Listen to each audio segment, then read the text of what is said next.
मद्देनजर जो काम सरकार को करना था, बिहार सरकार को, मुझे ये बताते हुए गर्व हो रहा है कि श्री राहुल गांधी जी के नेतृत्व में भारतीय राष्ट्रीय महिला कांग्रेस ने प्रियदर्शनी उड़ान प्रोजेक्ट के तहत आज इस समय भारत में शुरुआती तौर में 3 जगह अपने फंड से सैनिटरी वेंडिंग मशीनें लगाई। वो मशीनों पर आज हमारी कम से कम नहीं 50 बहनों को हमने रोजगार दिया है। बिहार के वैशाली और बिहार के जो है बेगूसराय में और एक दिल्ली में प्रोजेक्ट लगाकर हमने 50 बहनों को घर बैठे बैठे काम और कमाई प्रियदर्शनी प्रोजेक्ट के तहत ऑलरेडी दे दी है। हमारा लक्ष्य है कि हम देश के 50 राज्यों में जो काम सरकार और देश को करना है, अगर नियत हो तो वो काम होते हैं और हम करके दिखा रहे हैं। आज महिलाओं को फ्री हमने सैनिटरी वेंडिंग पैड बनाने की मशीन दी, फ्री प्रशिक्षण दिया। शुरुआती तौर पर 50 से अधिक बहनें काम कर रही हैं, पैड बना रही हैं, कमाई कर रही हैं और ये पैड हम बेच नहीं रहे। कल श्री राहुल गांधी जी का जन्म दिवस पर बिहार में 25,000 हमारी बेटी और बहनें कपड़ा मुक्त होने जा रही हैं। ये हमारी पहल के तहत हुआ है कि मात्र 2 महीने में हमारी मशीनों से बहनें जो पैड बना रही हैं वो फ्री हमारे उन गांव में जा रहा है जो सर्वे में बेटियों ने बताया वो कपड़े इस्तेमाल करती हैं और कल से 25,000 वो बेटियां, वो गरीब महिलाएं कपड़ा मुक्त होने जा रही हैं। सो इसी को लॉन्च करते हुए हम लोगों ने प्रियदर्शनी उड़ान सैनिटरी नैपकिन योजना की शुरुआत की, जिसका एक वीडियो में आपको सब सामने आएगा। तो वो वीडियो आपके सामने है।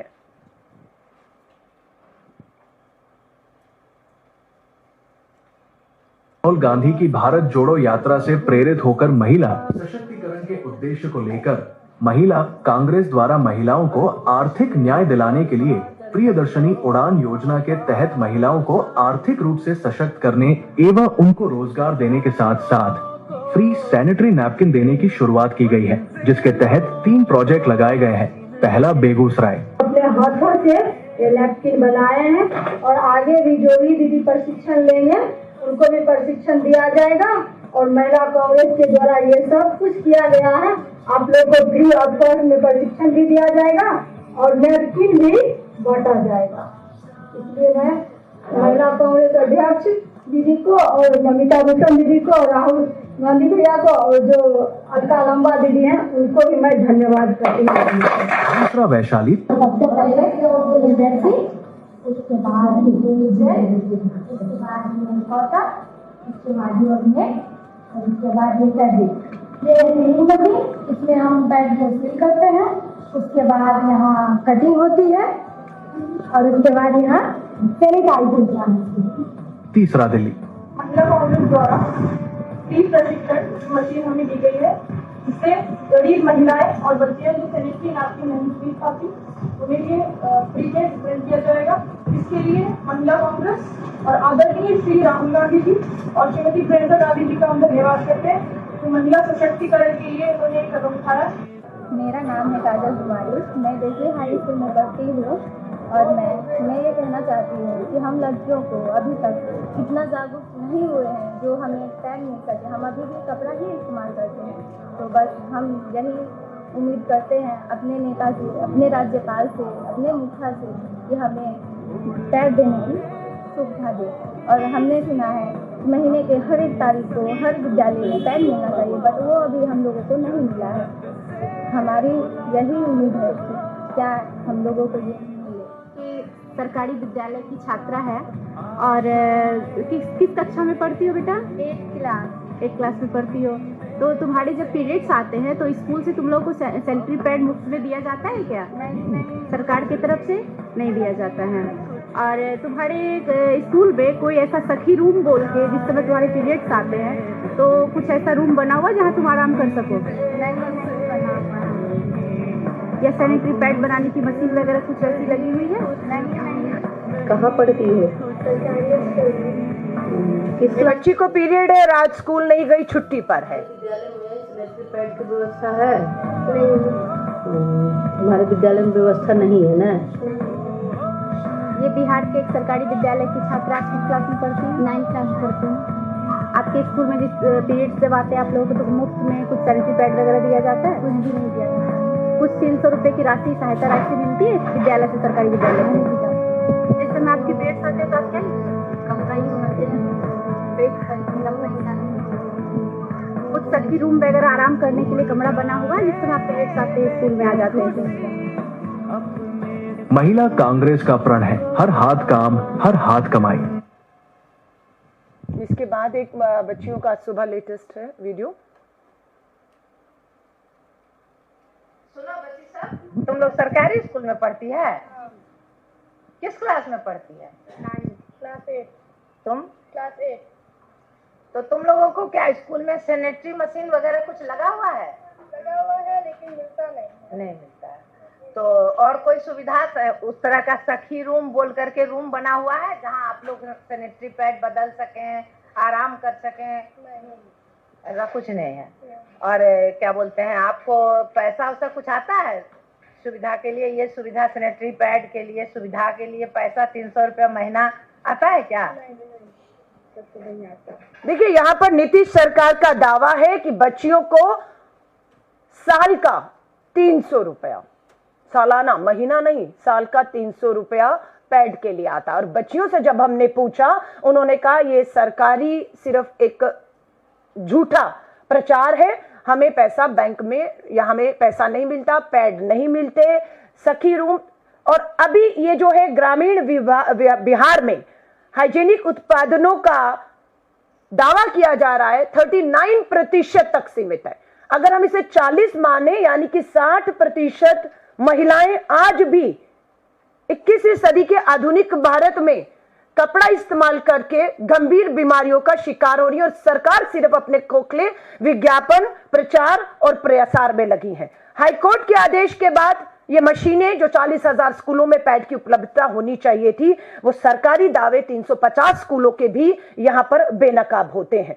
अब मैं आपको बिहार का ये जो सर्वे था, हमें मजबूर किया कि बिहार से शुरुआत की जाए। और जो बच्चियां हमारे सर्वे में, जो गांव हमारे सर्वे में आए कि यहां पर 80% बेटियां और महिलाएं कपड़ा इस्तेमाल करती हैं, हमारे इस प्रयास से कल तक 25,000 के करीब बिहार की ये महिलाएं और बच्चियां पहले चरण में कपड़ा मुक्त हो जाएंगी। और एक बेटी ने काम मांगा और आज वही बेटी दिल्ली के अंदर एक नहीं 5 महिलाओं को काम दे रही है, क्योंकि जब हमने उसे मशीन दी तो उस महिला को, उस बच्ची को काम तो मिला, लेकिन आज वो 5 महिलाओं को और उस मशीन पर प्रशिक्षण देकर, मदद लेकर उस काम में लगा रही है। अब मैं आपको याद दिलाती हूं राजस्थान की सरकार के बारे में।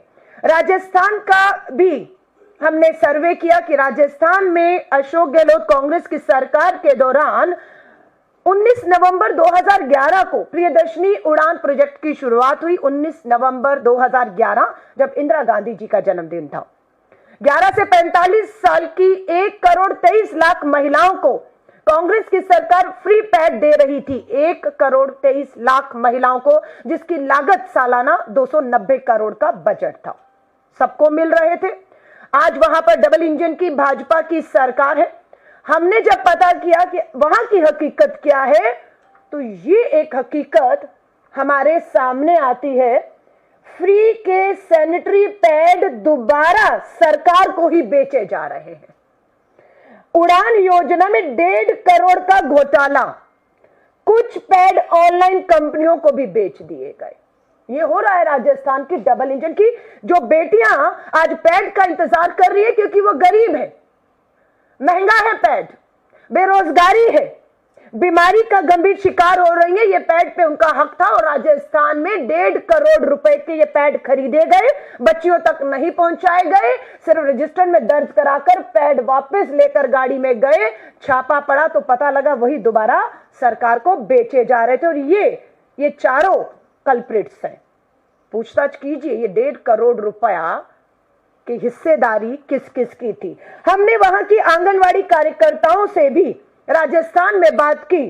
आखिरी बार 16 नवंबर 2024 को आखिरी बार 810 पैड आए थे। ये राजस्थान की भरतपुर की सच्चाई है। 810 पैड आए थे। महिलाएं हमसे पूछती हैं तो हम सिर्फ इतना ही कह पाते हैं, ऊपर से नहीं आए, हम क्या करें। आंगनवाड़ी सेविकाएं भी मजबूर हैं और इसी को लेकर एक वीडियो है, मैं वो आपके सामने राजस्थान की भी अब सच्चाई को रख रही हूं। ये मामले अत्यंत गंभीर है। 40 करोड़ की जिंदगियों के साथ आप खिलवाड़ कर रहे हैं। पिछली राजस्थान सरकार ने उड़ान योजना की शुरुआत की। 290 करोड़ रुपए का बजट रखा गया। योजना में महिलाओं और लड़कियों को मुफ्त में सैनिटरी नैपकिन दिए जाते हैं, लेकिन क्या ये योजना कारगर साबित हुई? हम हैं भरतपुर में, भरतपुर के एक आंगनबाड़ी केंद्र में हैं। यहाँ पता करते हैं यहाँ क्या स्थिति है, स्टॉक कब आया, कितना आया और कितनी बाटी? ये 16/11/24 में आई थी और ये 810 के समथिंग की आई थी। यानी नवंबर में आई। नवंबर के बाद से नहीं, नवंबर के बाद से नहीं आई है। पहले तो मिलते थे, अब तो आप नहीं मिल रहे हैं, बाजार से लेने पड़ते हैं, दिक्कत आती है ऐसे। तो पैड डिस्ट्रीब्यूट नहीं होने की वजह है पुराना टेंडर खत्म होना। आपको पता है इसकी मार्केट कितनी बड़ी है? अगर 40 करोड़ महिलाएं हैं और हर एक को 10 पैड हर महीने चाहिए तो 400 पैड हमारी खपत है, हमारी जरूरत है, हमारी डिमांड है। सप्लाई कहां है? सप्लाई बड़े बड़े उद्योगपतियों के पास है, जिन्हें ये चाहते हैं उन्हें ये बिजनेस। और ये बिजनेस सालाना कितने का है? ये सालाना बिजनेस लगभग बताया जा रहा है कि अगर 400 करोड़ पैड महीने के हैं, 5 रुपए का भी पैड हो तो 2000 करोड़ हर महीने का बिजनेस है। हर महीने 2000 करोड़। और इसे अगर आप साल का बजट गिने तो ये कम से कम नहीं हजारों करोड़ों का बिजनेस है। सरकार सब्सिडी के नाम पर इन बड़े बड़े उद्योगपतियों से पैड खरीद रही है, लेकिन पैड भ्रष्टाचार की बलि चढ़ रहे हैं। क्यों सरकार इन 40 करोड़ बहनों को घर बैठे बैठे काम और कमाई के संसाधन नहीं दे सकती? जो महिला कांग्रेस ने प्रियदर्शनी उड़ान के तहत, आत्मनिर्भरता की उड़ान के तहत इस प्रोजेक्ट को सफलतापूर्ण पिछले 3 महीने करके दिखा दिया है कि हमने मशीन लगाई, हमने प्रशिक्षण दिया, हमने महिलाओं को घर बैठे बैठे सुरक्षित काम और कमाई दी और उन पूरे गांव को हमने पूरी तरह से कपड़ा मुक्त कर दिया है। ये हमने मात्र 3 महीने में कर दिखाया है। ये डबल इंजन की सरकारें क्या कर रही हैं? मैं आपको लेकर चलती हूं। ये सारे के सारे सर्वे हैं, मेरा अपनी आंकड़े जानकारियां नहीं है। ये सारे के सारे सर्वे जो है आपका नेशनल फैमिली हेल्थ सर्वे जो हमारा 5 तक हुआ है, 6 की जानकारी हमें नहीं अभी दी जा रही है। उड़ीसा, मलकानगिरी व कालाहांडी में 97% यानी कि 100 में से 97 महिलाएं कपड़ा इस्तेमाल कर रही हैं। ये हमारे देश के, भारत के राज्यों की 21वीं सदी में महिलाओं की, बच्चियों की दशा इतनी गंभीरता है जिससे महिला बाल विकास मंत्रालय कहे, महिला आयोग कहे, बाल आयोग कहे, सरकार पूरी तरह से अनजान नहीं है। लेकिन आंख मूंद कर बैठी है सच्चाई के बाद भी। 98% को मासिक धर्म के मूल कारण और अंगों की जानकारी तक नहीं दी जा रही। जागरूकता पे करोड़ों रुपया खर्च हो रहा है, अवेयरनेस, जागरूकता के ऊपर। हाँ, पैड लग गए, मशीनें लग गई, लेकिन वो मशीन की बिजली की तार कटी हुई है। क्यों? व्हाइट वॉश चल रहा है, इसलिए तार कट गई है। तार जुड़ेगी, मशीन चलेगी, मशीन चल गई, लेकिन पैड डालना भूल गए। पैड कौन डालेगा ये मालूम ही नहीं है स्कूलों में। जुआंग जनजाति उड़ीसा की 85% महिलाएं पुराने कपड़ा उपयोग करती हैं। धोने और सुखाने की अस्वच्छ पद्धतियां आज भी इस देश में इस्तेमाल हो रही हैं। हमें लगा कपड़ा है, इस्तेमाल करेंगी, लेकिन नहीं, वो कपड़ा इस्तेमाल करती हैं और उसको धोती है, उसको सुखाती हैं, अगले महीने फिर इस्तेमाल करती हैं। ये हमारे भारत की आज सच्चाई है, आधी आबादी 40 करोड़ की। दिल्ली की झुग्गियों में, मैं भारत की राजधानी दिल्ली में भी आ रही हूं, दिल्ली की झुग्गियों में एनजीओ चेतना के अनुसार 59% आर्थिक रूप से सक्षम नहीं है पैड खरीदने के लिए। ये राजधानी दिल्ली की झुग्गी, स्लम, गरीब मजदूर जो है, उनकी घर की महिलाओं और बेटियों की स्थिति है कि 60% राजधानी दिल्ली में भी कपड़ा इस्तेमाल करने को जो है वो मजबूर है।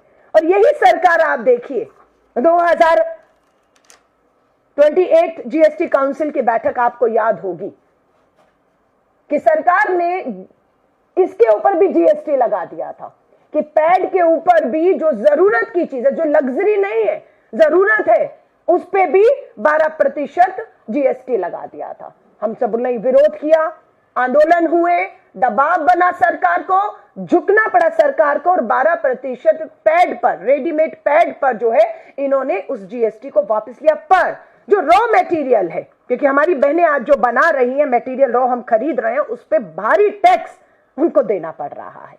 तो यानी कि यहां से नहीं तो वहां से सैनिटरी पैड की जो कीमत है, मैं एक बक्सा जो है दूसरी कंपनी का भी लाई हूं, मैं इसमें देख रही थी कीमत क्या है, 6 पैड 83 रुपीज के, यानी कि एक पैड 10 रुपए का, 10 पैड 100 रुपए के हैं। और हमारी महिलाएं मात्र लागत सब मिलाकर इसमें, आपको मालूम है इसकी एक्चुअल कीमत क्या है, मात्र 2 रुपया। वो 10 रुपए में एक पैड दे रहे हैं और हम 10 रुपए में 5 पैड मात्र 2 रुपए में हमारी बहनें बना रही और उसमें प्रति पैड 50 पैसा कमा भी रही हैं। ये कमा रही है तभी तो उनको हम काम और कमाई दे पा रहे हैं। हमने जब देखा कि बिल्कुल ईमानदारी से, पारदर्शिता से शुरू से अंत तक चीजों को किया जाए, तो ये हजारों करोड़ों रुपए का जो सालाना और महीने का एक बिजनेस बन चुका है, इस पे भी माफियाओं का, भ्रष्टाचार का अपना जो है वो पूरा कब्जा हो चुका है, जिसकी वजह से आज देश में हालात बेहद गंभीर हो चुके हैं। मैं इसी चीज को लेकर आज तमाम मेरी महिला कांग्रेस को इस बात की बधाई देती हूं कि हमें भी 3 महीने पहले लग रहा था कि ये प्रोजेक्ट करना सच में कितना आसान होगा, ये कामयाब होगा या नहीं होगा। हम महिलाओं को मशीन के साथ फ्री प्रशिक्षण के बाद क्या काम और कमाई दे पाएंगे, जिसको करने में हम सफल हुए हैं। और आज बिहार में 25,000 महिलाओं को श्री राहुल गांधी जी के जन्मदिन पर हमने इसलिए ये दिन चुना क्योंकि ये विजन, ये सोच श्री राहुल गांधी जी की थी कि भारत जोड़ो यात्रा में जब महिलाओं से मिले तो उनके आर्थिक न्याय, आर्थिक सशक्तिकरण की बात हुई, उनके काम और कमाई, रोजगार की बात हुई। कल दिल्ली के ताल कटोरा में कांग्रेस द्वारा रोजगार मेला लगाया जा रहा है। बड़ी बड़ी कंपनियां आ रही हैं और रोजगार देने की बात कर रही है, लेकिन महिला कांग्रेस ने इस प्रोजेक्ट के माध्यम से सीधा महिलाओं को रोजगार, आर्थिक सशक्तिकरण, आर्थिक आत्मनिर्भरता के एक पंख दिए हैं और जो एक कामयाब है। अगर सरकारें इसी तरह कामयाब ईमानदारी के साथ काम करेंगी तो मुझे लगता है ये जो हर महीने हमारी अपनी जरूरत 400 करोड़ पैड की है, हर महीने 400 करोड़ पैड की ये महिलाएं बना सकती हैं, वो सक्षम है, वो बना रही हैं। और ये 400 करोड़ अगर 10 पैड भी हो और 400 करोड़ आपको चाहिए तो कितने, आप 4000 करोड़ हो गया। 400 को 10 से मैं अगर गुना करूं तो 4000 करोड़ बनता है। सो आप देख रहे हैं हजारों करोड़ों का बिजनेस भी यहाँ पर बच्चियों को इस तरीके से। सो इसी से संबंधित मैं कहूंगी, अगर आपके कोई भी सवाल हो, पर हमारा ये मकसद था कि बिहार, गुजरात और इवन कि मैं आपको एक और सच्चाई बता रही हूं, ये देखिए ये भी आया है under scanner, cut in GST rate on sanitary pad, right. उसके बाद भी 20% सैनिटरी पैड यूसेज है इंडिया में। ये मैं नहीं कह रही, रिपोर्ट्स हैं कि देश में 20% सैनिटरी पैड जो आधुनिक है, महंगे हैं, जो बड़ी बड़ी मशीनों से, जो चीन से आई, मेक इन इंडिया की बात कर रहे हैं, और मेक इन इंडिया की मशीनों को हमने लिया है। और आपने बड़े बड़े उद्योगपति जो चाइना की मशीनें लेकर आपको सब्सिडाइज रेट पर पैड दे रहे हैं और वो भी पैड बच्चियों तक नहीं पहुंच रहे हैं, आपके भ्रष्टाचार की बलियां चढ़ रहे हैं। सो ये मॉडल अपने आप में। और एक और आपने देखा ये माई बहन मान योजना, हमने कहा है कि हम बिहार में अगर सरकार में आएंगे तो हर महिला को प्रति महीने 2500 रुपया देंगे।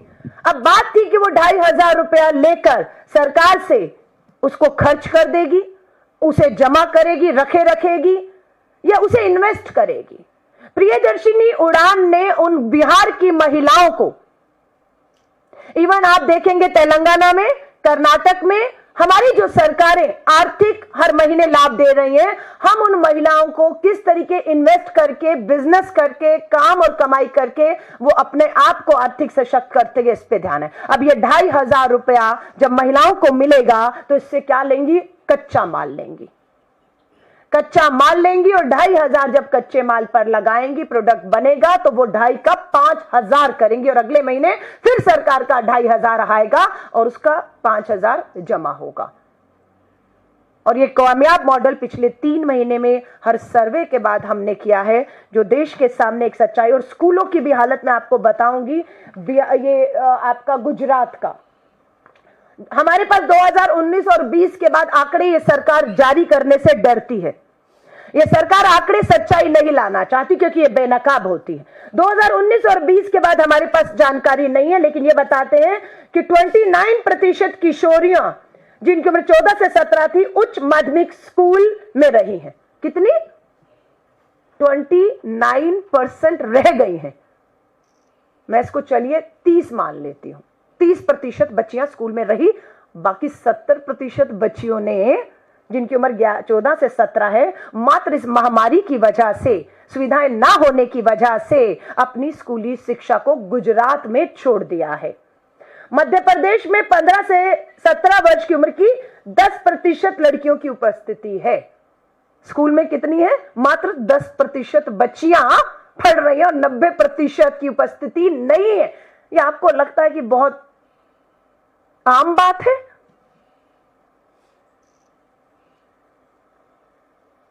राष्ट्रीय रिपोर्ट एनसीपीआरसी की रिपोर्ट हमारे पास अभी तक यही है। 15 और 18 वर्ष की लड़कियों में 39.4%, यानी कि मैं फिर इसको 40 मान लेती हूं, 40% स्कूली शिक्षा से बाहर हो चुकी हैं। ये नेशनल सर्वे है कि 100 में से 40 बच्चियों ने अपनी पढ़ाई छोड़ दी है। आपको लगता है कि इस आधी आबादी के बिना इस देश का विकास आगे जा सकता है? गंभीर बीमारी, कैंसर जैसी बीमारी मात्र आपके ये भ्रष्टाचार, आपके खोखले विज्ञापन, प्रचार प्रसार की वजह से हमारी बेटियां, हमारी महिलाएं गंभीर बीमारी का शिकार होकर जो है, मौत के आंकड़े भी देखेंगे तो कम नहीं है।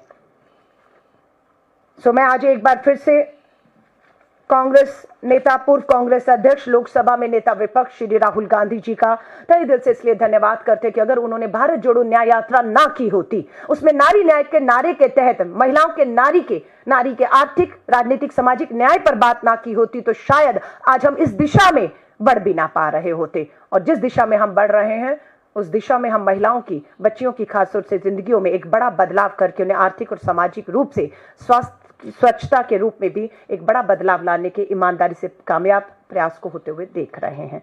मैं आप सभी का धन्यवाद करती हूं। इसी से संबंधित अगर आपके कोई सवाल हो तो उनका स्वागत है। पहले इससे संबंधित आपका कुछ भी रहे, क्योंकि मैं आपसे देखिए उम्मीद करती हूँ ये 40 करोड़ हमारी भारत की महिलाओं और बेटियों की समस्या है, जिसके खोखले नारे, विज्ञापन किए जा रहे हैं। सच्चाइयाँ आपको भी कहूंगी, जाइए इन राज्यों में, सच्चाइयाँ बेटियों से स्कूल में, गांव में बात करिए और सरकार के सामने सच्चाई लाकर रखने का काम करिए। कुछ पत्रकारों ने सच्चाइयाँ रखी हैं। एक और था हमारे पास वीडियो था। ठीक है, आपका कोई सवाल हो मैम? क्या है आपका सवाल? अगर महिलाओं से संबंधित है, उनके किसी भी, तो आपका सवाल का। आपकी पार्टी से रिलेटेड सवाल है मैम। हिमानी नरवाल आपकी यूथ कांग्रेस में एक महिला हुआ करती थी हरियाणा में, जिनकी फरवरी में जो है हत्या कर दी गई थी। कल यूथ कांग्रेस की एक लिस्ट आई है जिसमें हिमानी नरवाल को प्रदेश महासचिव पद का जो है बनाया गया है, और बीजेपी अब सवाल खड़े कर रही है कि कांग्रेस पार्टी की कार्यशैली किस तरह की है कि जो व्यक्ति अब पार्टी में नहीं है, दुनिया में नहीं है, उसको पद दिया जा रहा है। देखिए, मैं महिला कांग्रेस की राष्ट्रीय अध्यक्ष हूँ और देश भर में मेरी 5 लाख ऑनलाइन सदस्य हैं और बहुत सी महिलाएं, कम से कम नहीं 4-5 महिलाएं सेम ही नाम की हैं, सेम ही राज्य से भी हैं। तो नाम सेम होना कोई बड़ी बात तो नहीं है। ये तो बात कर, और या तो क्लरिकल मिस्टेक हो सकता है। तो इसको इतना बड़ा बात का बतंगड़ बनाना भाजपा के पास दिखाता है कि मुद्दे विहीन हो चुके हैं, या मुद्दों से भटकाने के लिए इसको इतना बड़ा करके दिखा रहे हैं। क्लरिकल मिस्टेक हो सकता है, और या फिर हो सकता है एक नाम की 2 भी महिलाएं हो। ये भारतीय राष्ट्रीय युवा कांग्रेस जिन्होंने सूची जारी की, वो आपको बेहतर बता पाएंगे। अच्छा अलका जी, मेरे 2 सवाल हैं। हाँ जी मैम। एक तो ये जो आप पैड बना रहे हैं आप 2 रुपए का, उसमें 50 रुपए कमा रहे हैं, क्या 50 पैसे प्रति पैड महिला कमा रही है? क्या उनकी मेहनत का पूरा मेहनताना मिल रहा है एक उन महिलाओं को? बिल्कुल। और दूसरा, आजकल 2-3 केस को लेके जो महिलाओं को विलेन बनाया जा रहा है, क्या डायन प्रथा, सती प्रथा जैसी वापिस आ रही हैं? कई लोग, हमारे प्रधानमंत्री भी उसमें है, शादी करके छोड़ देते हैं। उस औरत के साथ क्या हुआ ये कोई नहीं जानता कि वो अकेली कैसे व्यतीत कर रही है, समाज उसको किस तरीके से देख रहा है। तो मेरे 2 प्रश्न हैं। देखिए, आपकी पहली बात का जवाब कि महिलाओं को उनका मेहनताना मिल रहा है, उसका जवाब ये है कि ये सैनिटरी वेंडिंग मशीनें जो हैं, ये महिला कांग्रेस ने अपने फंड से लगाई है, फ्री में लगाई कर दी है उन महिलाओं के समूह को। एक महिलाओं ने अपना समूह बनाया, हमने अपने फंड से फ्री मशीन, फ्री प्रशिक्षण, 30,000 पैड एक महीने में बनते हैं उस मशीन से, उसका फ्री में हमने रॉ मटेरियल दिया, उन महिलाओं ने बनाया और उन महिलाओं को प्रति पैड 50 पैसे देने का काम भी महिला कांग्रेस ने अपने फंड से कर दिया है। इन महिलाओं को जो इनका भुगतान है वो हो चुका है और ये पैड आज वितरण के लिए बिहार में 25,000 बहन और बेटियों को मिलने जा रहे हैं और कपड़ा मुक्त होने जा रही है। ये पूरा प्रोजेक्ट शुरू से अंत तक महिलाएं ही बना रही हैं, महिलाएं ही बेचेंगी, महिलाएं ही खरीदेंगी और महिलाएं ही इस्तेमाल करेंगी। ये हमारी जरूरत है, हम ही पूरा करेंगे। हम पुरुषों पर या सरकार पर अब इसके लिए निर्भर नहीं रहेंगी। हमारी कोशिश है कि हम देश में महिलाओं को इस काम में घर बैठे बैठे मशीन काम रोजगार दें और ताकत दें। अब आपने कहा कि हमने सती प्रथा से लड़े, हम दहेज प्रथा से लड़े, हम बहुत सी ऐसी प्रथाएं जिसका जिक्र किया लड़े। क्या हम उस दौर में वापस जा रहे हैं? अगर आप कहती हैं तो मुझे भी लगता है कि शायद डर है, उसी दिशा में जा रहे हैं। कारण क्या है? कारण यह है कि आज देश में उस संघ आरएसएस की सोच के लोगों का राज है, जिन्होंने महिलाओं को, मनुस्मृति में भी आप देखेंगे किस तरीके का उनके प्रति नजरिया आरएसएस और भाजपा का रहा। आज आरएसएस 100 साल पूरे कर रही है, लेकिन इन 100 सालों में आरएसएस की प्रधान, मुखिया, अध्यक्ष महिला नहीं हो सकी और भाजपा में भी नहीं। तो बिल्कुल महिलाओं के ऊपर इस तरीके से हमले करने की सोच, आपने अभी हरियाणा में बात की, हिमांशी नरवाल हमारी शहीद की पत्नी पर हमला करते हैं, वो कर्नल सफिया कुरैशी पर हमला होता है। हमारी बेटियां और भी मैं कितनी आपको गिना सकती हूं, और जहां पर भाजपा के नेता उस अपराध में शामिल हैं, और उन बेटियों के आपका अंकिता भंडारी का ही आपका मामला और बहुत से ऐसे मामले हैं। तो मैं वही कह रही हूं, भाजपा इस सोच के ऊपर, रूढ़िवादी सोच के ऊपर लौट रही है। उसका सबसे बड़ा उदाहरण अभी जो सावित्रीबाई फुले मूवी है, उसके ऊपर रोक लगाना कहीं ना कहीं ये साबित करता है कि भाजपा, आरएसएस आज भी उस अपनी सोच को आगे बढ़ाना चाहती है, उसे बेनकाब नहीं होने देना चाहती है। पर हमारी एनएसयूआई ने कल राहुल जी के जन्मदिन पे सिनेमा हॉल पर फ्री शो छात्रों के लिए किया है कि वो आए और इस मूवी फूले को देखें, क्योंकि वो फूले, सावित्रीबाई फूले जी हमारे दलित समाज से आती थी, देश की पहली महिला अध्यापिका रही, आज देश में बालिका विद्यालय की शुरुआत करने वाली वो थी।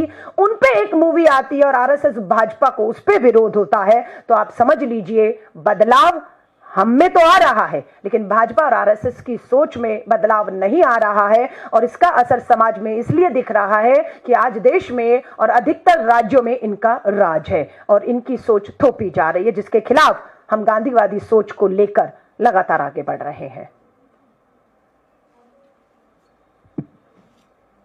आप सभी पत्रकार साथियों का मैं तहे दिल से धन्यवाद करती हूँ। मालूम नहीं आपका सवाल क्या, मैंने वही कहा, महिलाओं से संबंधित कुछ भी है, महिलाओं से संबंधित है और बिहार से भी संबंधित ये सवाल है। आवाज आ रही है? हाँ, मैं सुन पा रही हूँ। अलका जी, जिस राज्य का आप जिक्र कर रहे हैं, उस राज्य में चुनाव भी है और कुछ दिन पहले वहाँ एक बच्ची के साथ दुष्कर्म की घटना और सही समय पर अस्पताल न पहुँच पाने की वजह से उसकी मौत भी हुई। बिल्कुल। तो इस तरह की चीजें भी बिहार से निकल कर आ रही है। क्या ये सिर्फ चुनाव के वक्त की कांग्रेस की कोशिश है या फिर कुछ एक लंबी लड़ाई इस पूरे महिला समाज को लेकर कांग्रेस की रहेगी? देखिए, आपने सही कहा, आपने बिहार की उस दलित नाबालिग बेटी के बात की जिसका बलात्कार होता है और उसके बाद मात्र स्वास्थ्य सुविधाएं समय पर ना मिलने की वजह से वो बच्ची अपना दम तोड़ देती है। और अगर आप इस बच्ची के बाद, अभी मैं पढ़ रही थी, फिर एक बार दिल दहलाने वाला मामला उड़ीसा से आया कि उड़ीसा के अंदर 20 साल की एक बेटी को 10 लोगों ने सामूहिक बलात्कार किया। मैं पूछना चाहती हूँ, ये भाजपा शासित राज्य डबल इंजन की सरकारों में ही अपराधियों की इतनी हिम्मत कैसे बढ़ जाती है?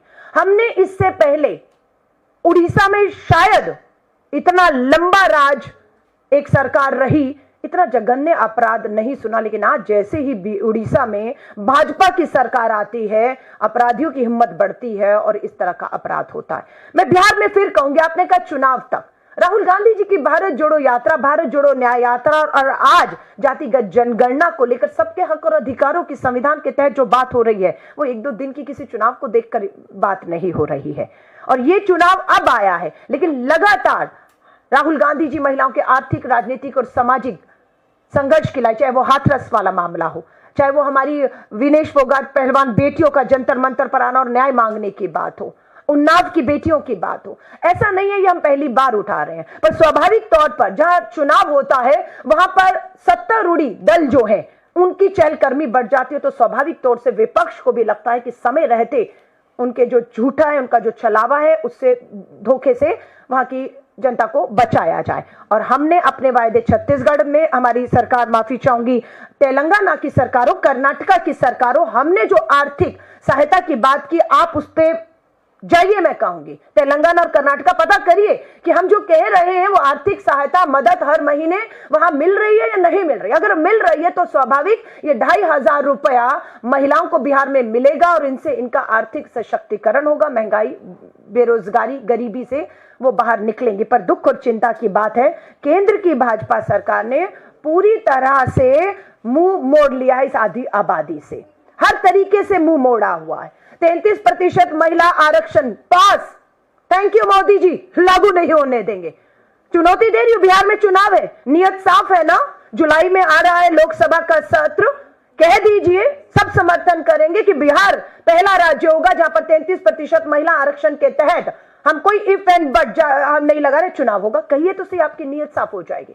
उल्टा जातिगत जनगणना को लेकर जो अधिसूचना जारी की गई उसने भी बेनकाब हो गए। उस अधिसूचना में जाति शब्द का इस्तेमाल नहीं होता है और कहते हैं कांग्रेस बौखला गई, कांग्रेस धोखा दे रही है।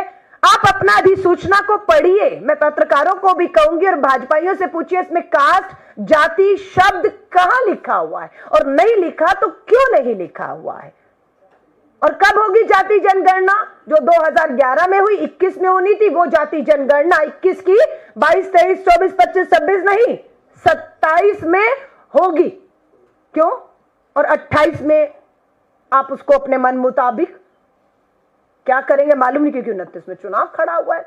ना महिला आरक्षण का पता है, ना जाति जनगणना का पता है, ना देश के संसद बुलाई जा रही है।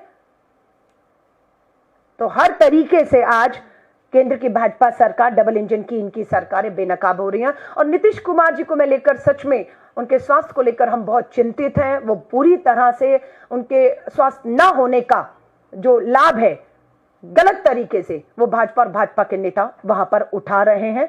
ये भी हमारे लिए चिंता बनी हुई है, क्योंकि जिस तरह से नीतीश जी को, एक मुख्यमंत्री को अपने राज्य की हर चीज को देखना था, वो किन्हीं कारणों से इसे नहीं देख पा रहे, जिसका खामियाजा बिहार की जनता और खास तौर से इन हमारी बहनों और बेटियों को उठाना पड़ रहा है।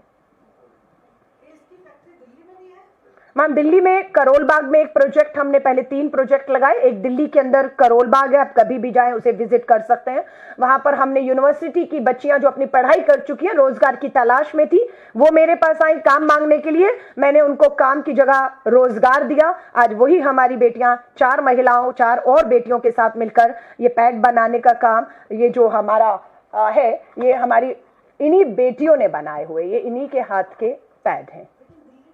दिल्ली में अभी हमने प्रोजेक्ट किया, कामयाब होता है नहीं होता, 2 बिहार में, बेगूसराय और वैशाली, और एक दिल्ली में इसलिए लगाया कि मैं अपनी देख रेख में इस प्रोजेक्ट को क्या कमी है, कहां दिक्कत आ रही है, कहां परेशानी, उसको मैं यहां हैंडल कर रही थी, तो इस वजह से वहां पर भी दिक्कत आई, तो उसको हम आसानी से दूर राज्यों में भी कर पाए। मॉडल हमारा पूरी तरह से कामयाब हुआ है। प्रियदर्शनी उड़ान, इंदिरा जी का नाम से हमने प्रियदर्शनी उड़ान प्रोजेक्ट इसकी शुरुआत कर दी, और देश के हम जल्द, आप देखेंगे, 50 जो है जिलों में हम इसकी जल्द शुरुआत करके इस कामयाब मॉडल देश की और राज्यों की सरकारों के सामने रखने जा रहे हैं।